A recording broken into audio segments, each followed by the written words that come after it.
I got 3 houses past the pretty girl's house and heard, "Hey, white boy, we've been looking for you." I turned around and saw that it was one of the two boys my dad was arguing with.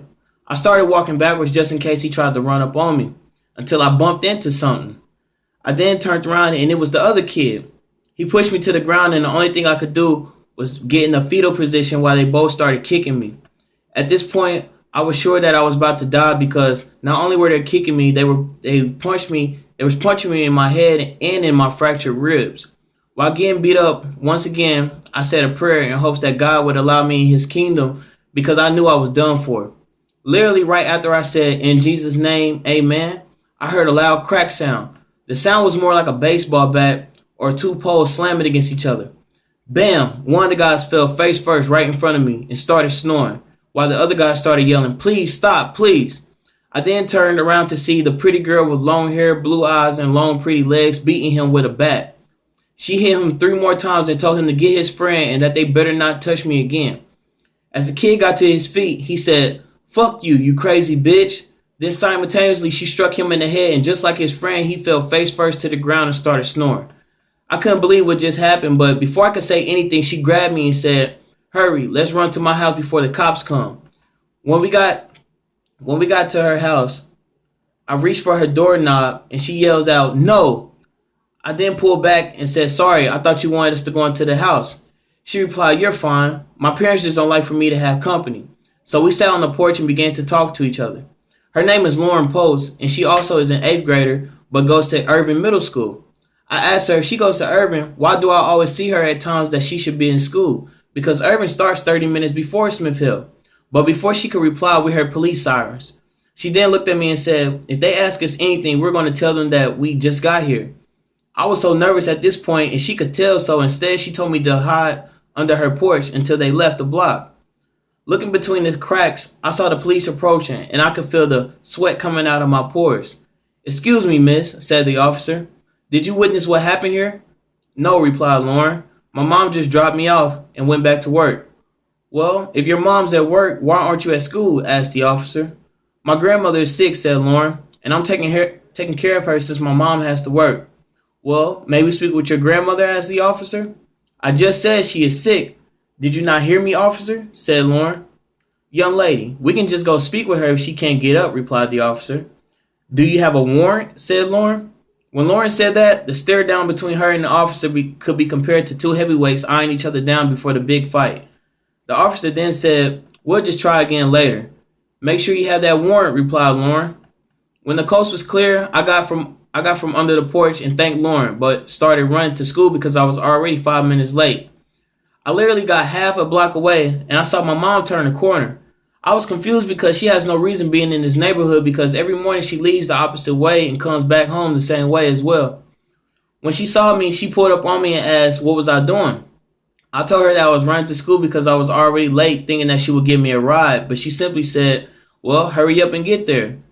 She then drove off and I continued running, but I noticed that she stopped in front of Lauren's house. Lauren then went to the car and talked to her for only 5 seconds, it seemed like. Then my mom drove off.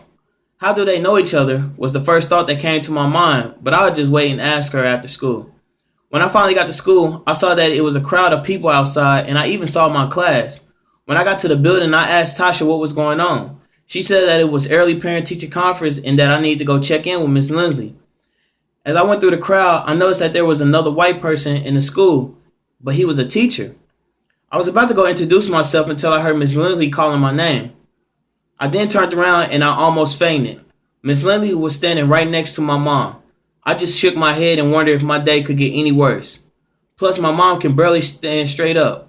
When I got to Miss Lindsay began telling my mom what a great student I was starting to become. But my mom kept asking Miss Lindsay to repeat herself. At this point, Miss Lindsay could tell that my mom was high on drugs and even asked my mom to leave the school grounds. "I told y'all, look, y'all believe me now?" I looked around and I saw that it was the delivery guy making the remarks. When everyone turned around and saw me standing next to my mom, the biggest roar of laughter began. Po Lucy, Sloppy Toppy, Fat Cat, Wet, all names I heard but I don't know the meaning to. The principal then ordered everyone to go back into class. Once we got to class, people were still laughing and making jokes and remarks like, "So what's her prices? Are you her pimp or her son?